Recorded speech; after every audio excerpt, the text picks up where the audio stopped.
Zelda Fitzgerald, c'est une femme qui a eu un destin incroyable, qui a assumé sa liberté à 400%.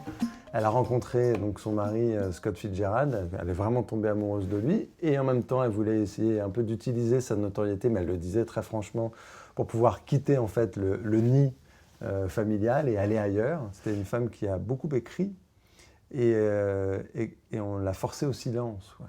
Alors bien sûr elle était border, comme on dit, elle était un peu étrange à des moments et donc on a essayé de la soigner pour ça.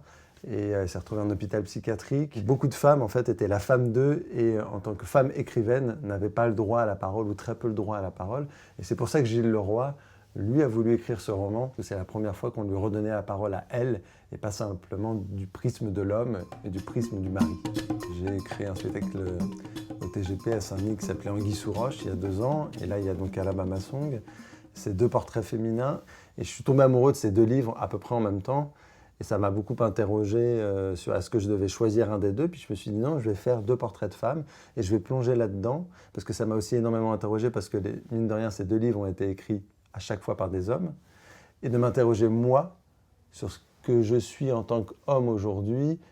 Quelle est ma vision de la femme? Quelle est ma féminité? Quelle est ma position par rapport au féminisme? Comment je mets une femme sur scène au plateau? Comment on va échanger ensemble? Comment elle va me bousculer dans mes certitudes?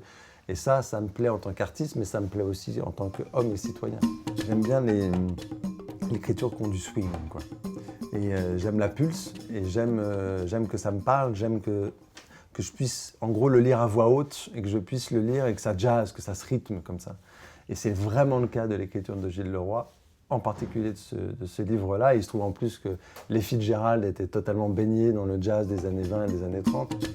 Sur le plateau, il y a 3 musiciens qui sont aussi acteurs, qui représentent les hommes de la vie de Zelda, Francis Scott Fitzgerald, tous ses amants, et les médecins, les docteurs, les psychiatres qu'elle a énormément rencontrés toutes les dernières années de sa vie. Et ils sont là pour composer, pour improviser bien sûr du jazz, qui est une des natures propres de cette musique, mais aussi pour être en réponse, en écho avec l'actrice, qui elle est un peu comme un 4e instrument, mais qui utilise la voix. Elle peut chanter à des moments, mais surtout elle va swinger le texte, en fait.